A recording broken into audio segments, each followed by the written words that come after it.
Hello दोस्तों, आइए online study YouTube channel में आपका स्वागत है। दोस्तों, आज की इस वीडियो में हम यूपी डीएलएड प्रथम सेमेस्टर के प्रीवियस ईयर 2024 के हिंदी के पेपर को हल करेंगे। तो आप इस वीडियो को एंड तक ज़रूर देखिए। ये वीडियो आपके एग्ज़ाम के लिए बहुत ही ज़्यादा महत्वपूर्ण होने वाली है। जैसा कि दोस्तों आपको पता है, हिंदी के पेपर में आपसे 5 बहुविकल्पीय प्रश्न, 6 अति लघु उत्तरीय प्रश्न और 7 लघु उत्तरीय प्रश्न पूछे जाते हैं। ठीक है, तो चलिए वीडियो शुरू करते हैं। यहाँ पे आप देख सकते हैं बहुविकल्पीय प्रश्न। पहला प्रश्न पूछा गया था, निम्न में से किस वर्ण का उच्चारण स्थान कंठ है? ता, गा, झा या बा? तो इस प्रश्न का सही आंसर हो जाएगा ऑप्शन बी, गा। ठीक है, आपको याद रखना है गा का वर्ग का व्यंजन है और का वर्ग का उच्चारण स्थान जो होता है वो कंठ होता है। ठीक है, आपको याद रखना है। बात करें ता की, तो ता वर्ग का व्यंजन है और ता वर्ग का उच्चारण स्थान होता है दंत। ठीक है, बात करें झा की, तो झा चा वर्ग का व्यंजन है और चा वर्ग का जो उच्चारण स्थान होता है वो कौन सा होता है? तालु होता है। ठीक है, बात करें बा की, तो बा पा वर्ग का व्यंजन है और पा वर्ग का जो उच्चारण स्थान है वो क्या होता है? ओष्ठ होता है। आपको याद रखना है। ठीक है, तो इस प्रश्न का जो सही आंसर होगा वो ऑप्शन बी हो जाएगा, गा। बात करें अगले प्रश्न की। प्रश्न नंबर 2 में पूछा है, उच्चारण में लगने वाले समय के आधार पर व्यंजन वर्ण किस श्रेणी में आते हैं?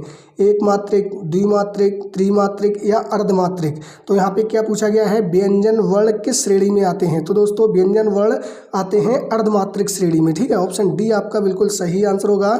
जैसे आपने देखा होगा हलंत का, हलंत खा, हलंत चा आदि, ये आप देख सकते हैं ये कैसे हैं? अर्धमात्रिक हैं। ठीक है, बात करें एक मात्रिक की, तो जिन स्वरों के उच्चारण में एक मात्रा का समय लगता है उन्हें एक मात्रिक स्वर कहते हैं। ठीक है, बात करें द्विमात्रिक की, जिन स्वरों के उच्चारण में 2 मात्राओं का समय लगता है उन्हें क्या कहते हैं? द्विमात्रिक स्वर कहते हैं। ठीक है, बात करें अगले प्रश्न की। प्रश्न नंबर 3 में पूछा है, अधोलिखित में से अविकारी शब्द कहलाते हैं? संज्ञा, विशेषण, क्रिया विशेषण या सर्वनाम?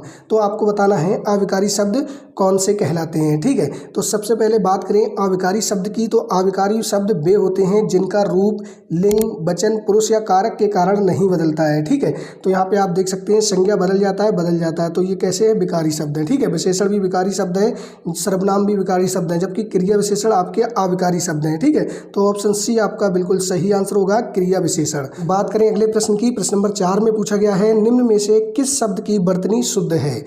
तो आपको मस्तिष्क की शुद्ध वर्तनी बताना है। ठीक है, ऑप्शन ए होगा, ऑप्शन बी होगा, ऑप्शन सी होगा या फिर ऑप्शन डी होगा? तो इस प्रश्न का सही आंसर हो जाएगा आपका ऑप्शन बी। ठीक है, ये मस्तिष्क की वर्तनी शुद्ध है। दोस्तों, आपको रचयिता, कवित्री, आशीर्वाद, पूजनीय आदि वर्तनी याद रखनी है, आपसे पूछी जाती हैं। ठीक है, तो इस प्रश्न का जो सही आंसर होगा वो ऑप्शन बी हो जाएगा। बात करें अगले प्रश्न की। प्रश्न नंबर 5 में पूछा गया है, हिंदी वर्णमाला में अर्ध स्वर के अंतर्गत आने वाले वर्ण हैं। आपको बताना है इनमें अर्ध स्वर के अंतर्गत कौन से वर्ण आते हैं। ठीक है, यहाँ पे आप देख सकते हैं अंग, अह, ड़, ळ या वा या री और स्रा। तो यहाँ पे आप देख सकते हैं ऑप्शन ए। ऑप्शन ए क्या है? ये अनुस्वार और विसर्ग हैं, ये अयोगवाह कहलाते हैं। क्या कहलाते हैं? अयोगवाह। ठीक है, बात करें ऑप्शन बी की, ड़ और ळ, ये आपके उत्क्षिप्त व्यंजन कहलाते हैं। बात करें ऑप्शन सी की, या वाह, ये आपके क्या? अर्धस्वर कहलाते हैं। ठीक है, आपको याद रखना है या और वाह। ठीक है, ये आपके क्या कहलाते हैं? अर्धस्वर कहलाते हैं। तो ऑप्शन सी इस प्रश्न का बिल्कुल सही आंसर होगा। बात करें ऑप्शन डी की, तो यहाँ पे आप देख सकते हैं री एक स्वर है। और बात करें श्रा की, तो ये क्या है? संयुक्त व्यंजन है। ठीक है, संयुक्त व्यंजन 4 होते हैं, आपको पता ही होगा कौन कौन से होते हैं। तो छा, त्रा, ज्ञा और स्रा। ठीक है, आपको याद रखना है। तो दोस्तों, ये आपके 5 बहुविकल्पीय प्रश्न पूछे गए थे 2024 में। 5 में से आपके कितने सही हैं कमेंट में बताइएगा। और वीडियो अच्छी लग रही हो तो वीडियो को लाइक ज़रूर कर दीजिए। ठीक है, बात करें अति लघु उत्तरीय प्रश्न की, तो यहाँ पे आप देख सकते हैं अति लघु उत्तरीय प्रश्न। पहला प्रश्न पूछा गया है, वाचन कितने प्रकार का होता है? नाम उल्लेख करें। तो यहाँ पे आंसर हो जाएगा, वाचन के निम्नलिखित प्रकार होते हैं। कौन कौन से? सस्वर वाचन और मौन वाचन। ठीक है, बात करें सस्वर वाचन की, तो सस्वर वाचन का अर्थ लिखित सामग्री को उचित स्वर, स्पष्ट उच्चारण और भाव के साथ बोल बोल कर पढ़ना है। क्या है? बोल बोल कर पढ़ना है। ठीक है, बात करें मौन वाचन की, तो इसमें क्या है? लिखित सामग्री या भाषा को बिना किसी आवाज के, बिना होठ हिलाए मन ही मन में चुपचाप पढ़ना मौन वाचन कहलाता है। तो जब हम बोल बोल कर पढ़ते हैं तो उसे सस्वर वाचन, और जब हम मन ही मन में पढ़ते हैं तो उसे मौन वाचन कहा जाता है। ठीक है, बात करें अगले प्रश्न की, प्रश्न नंबर 7 में पूछा गया है हिंदी भाषा में कारकों की संख्या कितनी होती है, किन्हीं दो कारकों के नाम लिखिए। तो आपको क्या बताना है, कारकों की संख्या कितनी है और किन्हीं भी जो आपको याद हो उन दो कारकों का नाम लिखिए। ठीक है, तो आंसर हो जाएगा हिंदी भाषा में कारकों की संख्या 8 है। कितनी है, 8 है। कारक तथा विभक्ति चिन्ह निम्न है। दो यहाँ पे पूछे गए हैं, हमने यहाँ पे कितने 3 लिख दिए हैं। ठीक है, यहाँ पे आप देख सकते हैं कारक, कर्ता कारक, कर्म कारक, करण कारक। ठीक है, इनकी विभक्ति चिन्ह भी बता दी गई है।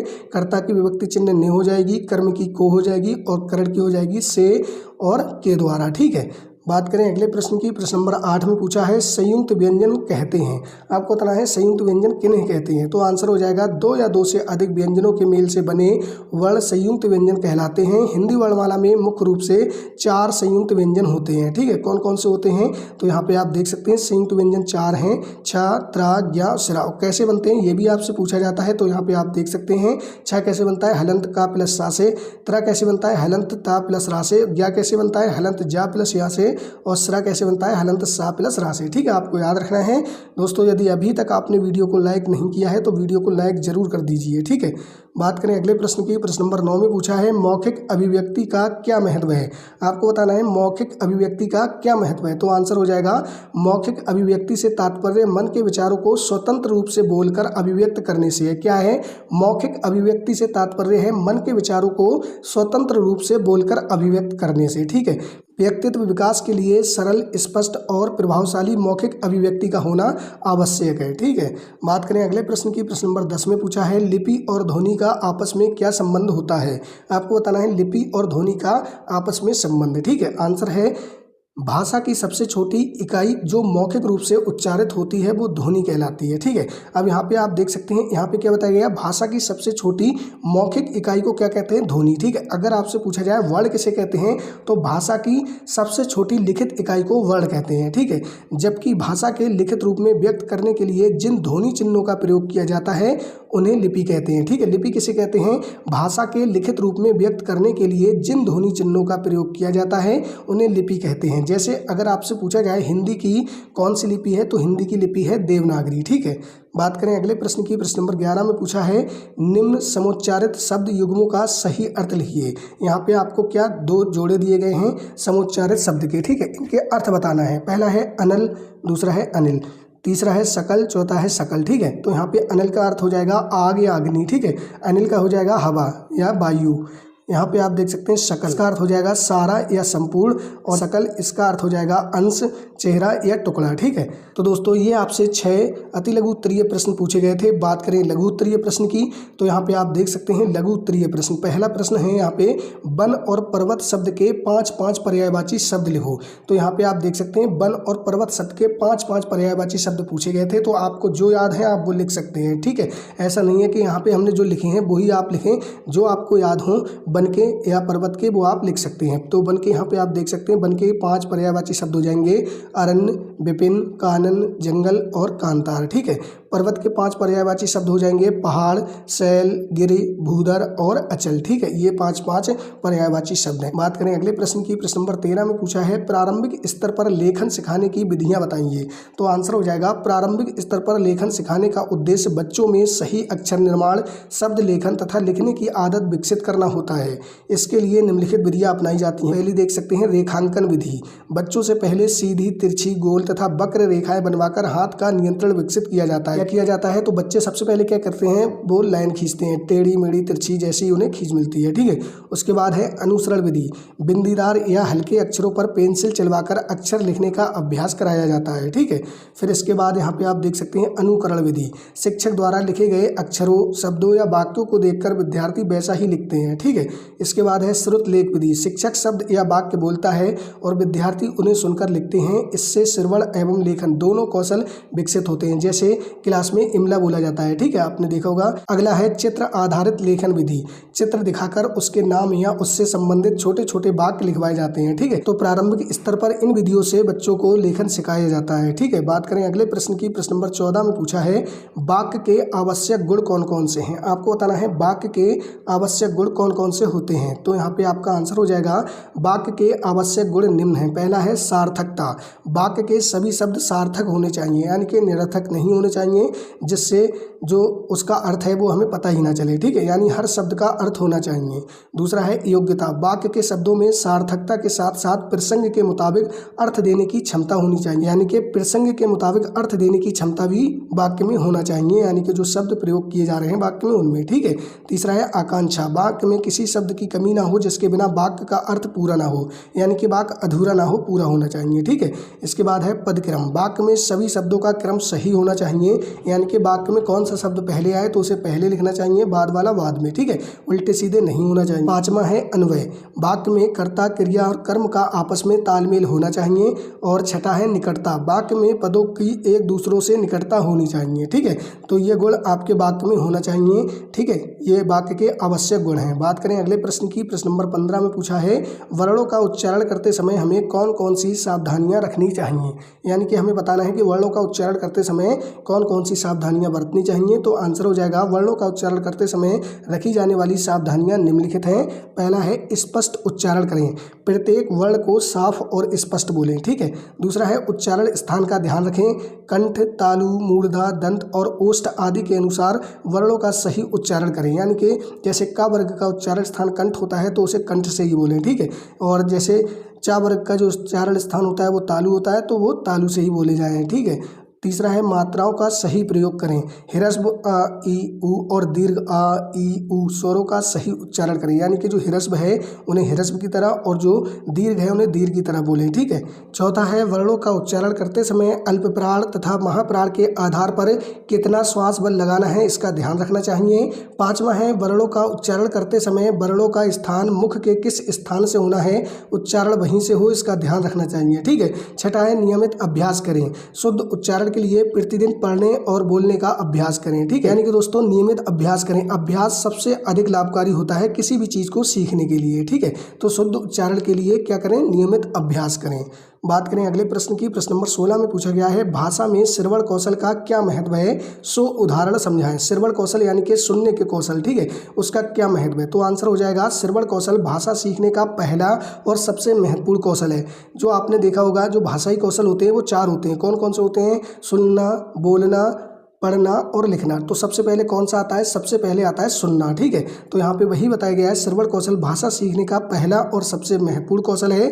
बच्चा सबसे पहले सुनना सीखता है, उसके बाद बोलना, पढ़ना और लिखना सीखता है, ठीक है। श्रवण कौशल का महत्व यहाँ पे आप देख सकते हैं, भाषा सीखने की प्रथम सीढ़ी है, ठीक है। सही उच्चारण एवं शब्द भंडार का विकास होता है, सुनकर अर्थ ग्रहण करने की क्षमता बढ़ती है, ठीक है। इसके साथ ही यहाँ पे आप देख सकते हैं एकाग्रता एवं स्मरण शक्ति का विकास होता है, प्रभावी संवाद एवं संप्रेषण कौशल विकसित होते हैं, बोलने, पढ़ने और लिखने के कौशल को मजबूत आधार मिलता है, ठीक है, श्रवण कौशल के द्वारा। उदाहरण यहाँ पे पूछा गया है तो उदाहरण आप देख सकते हैं, यदि शिक्षक कक्षा में पंचतंत्र की कहानी सुनाते हैं और विद्यार्थी ध्यानपूर्वक सुनकर उसके पात्रों, घटनाओं और शिक्षा को समझ लेते हैं तथा बाद में अपने शब्दों में कहानी सुनाते हैं तो ये श्रवण कौशल का उत्कृष्ट उदाहरण है, ठीक है। यानी कि यदि कोई टीचर है वो क्लास में कहानी सुनाते हैं और बच्चे उस कहानी को समझते हैं और उसके बाद अपने शब्दों में कहानी सुनाते हैं तो ये श्रवण कौशल का उत्कृष्ट उदाहरण है, ठीक है। इसी प्रकार समाचार, भाषण या कविता सुनकर उसका आशय समझना भी श्रवण कौशल का प्रयोग है, ठीक है। बात करें अगले प्रश्न की, तो यहाँ पे आप देख सकते हैं प्रश्न नंबर 17 में पूछा है लेखन में विराम चिन्हों का क्या महत्व है, उदाहरण सहित स्पष्ट कीजिए। तो आंसर हो जाएगा लेखन में विराम चिन्हों का महत्व निम्न है, कौन कौन से हैं। विराम चिन्हों का इस्तेमाल करने से लेखन अर्थपूर्ण और व्याकरणिक रूप से सही होता है, ठीक है। विराम चिन्हों का इस्तेमाल करने से लेखन अर्थपूर्ण होता है, ठीक है, यानी कि आपको अर्थ समझ में आएगा। दूसरा है विराम चिन्हों का प्रयोग से वाक्य की गति में ठहराव आता है, यानी वाक्य में कहाँ रुकना है, कहाँ पे तेजी से पढ़ना है, ठीक है, वो सब आप कैसे जानेंगे, विराम चिन्हों के द्वारा, ठीक है, जिससे वाक्य में कही गई बातें ज़्यादा साफ होती हैं। तीसरा है विराम चिन्हों से भाव और विचारों को स्पष्ट करने में मदद मिलती है। बात करें उदाहरण की, तो यहाँ पे आप देख सकते हैं प्रश्नवाचक, जैसे प्रश्नवाचक चिन्ह लगा हुआ है, तुम कहाँ जा रहे हो, तो यहाँ पे आप देख सकते हैं प्रश्नवाचक चिन्ह है, ठीक है। विस्मयादिबोधक, यहाँ पे आप देख सकते हैं वाह कितना सुंदर दृश्य, तो यहाँ पे क्या है, विस्मयादिबोधक चिन्ह लगा हुआ है, ठीक है। उद्धरण चिन्ह, यानी कि यहाँ पे आप देख सकते हैं शिक्षक ने कहा, क्या कहा, सदा सत्य बोलो, तो यहाँ पे क्या है, यहाँ पे आप देख सकते हैं उद्धरण चिन्ह लगाया गया है, ठीक है। अल्प विराम, मैंने भारत में पहाड़, झरने, नदी, खेत, इमारत आदि चीज़ें देखी हैं। तो यहाँ पे आप देख सकते हैं कॉमा लगा हुआ है, यानी कि अल्पविराम चिन्ह लगा हुआ है। ठीक है, बात करें अगले प्रश्न की, तो यहाँ पे आप देख सकते हैं आज के वीडियो के अंतिम प्रश्न की। प्रश्न नंबर 18 में पूछा है, भाषा में शुद्ध उच्चारण का क्या महत्व है? आप एक शिक्षक के रूप में शुद्ध उच्चारण कौशल विकसित करने के लिए कैसी रणनीति अपनाएंगे? तो आंसर हो जाएगा, भाषा में शुद्ध उच्चारण का महत्व निम्न है। क्या है? भाषा में शुद्ध उच्चारण से संप्रेषण की बोधगम्यता बढ़ती है। ठीक है, शुद्ध उच्चारण से भाषा का स्वरूप बना रहता है। शुद्ध उच्चारण से अर्थ के अनर्थ से बचा जा सकता है। शुद्ध उच्चारण से बातचीत स्पष्ट और समझने में आसान हो जाती है। ठीक है, बात करें दोस्तों एक शिक्षक के रूप में शुद्ध उच्चारण कौशल विकसित करने के लिए हम क्या रणनीति अपनाएंगे? तो यहाँ पे आप देख सकते हैं, पहला है शिक्षक स्वयं पाठ का शुद्ध उच्चारण करके बच्चों को सुनाएंगे। जब शिक्षक शुद्ध उच्चारण करेंगे तो बच्चे भी देखकर सीखेंगे। ठीक है, दूसरा है कठिन शब्दों को तोड़ तोड़कर एक एक वर्ड को बोलना, यानी कि कोई लंबा शब्द है या कठिन है तो उसे तोड़ तोड़कर एक एक वर्ड को बोलना, जिससे बच्चे आसानी से सीख जाएं। ठीक है, तीसरा है मुख्य विवर के उच्चारण स्थान से वर्णों का शुद्ध उच्चारण करना सिखाएंगे, यानी कि हम प्रैक्टिस करवाएंगे किसकी उच्चारण स्थानों से वर्णों का उच्चारण करना। ठीक है, जिससे जो वर्णों का उच्चारण हो वो शुद्ध हो। ठीक है, तो ये दोस्तों आपका 2024 का हिंदी का प्रथम सेमेस्टर का पेपर है जो हमने हल कर लिया है। ठीक है दोस्तों, यूपी डीएलएड से संबंधित सभी लेटेस्ट अपडेट और क्लासेज के लिए आप इस चैनल को सब्सक्राइब करके रखिएगा। थैंक्स फॉर वॉचिंग, मिलते हैं नेक्स्ट वीडियो में।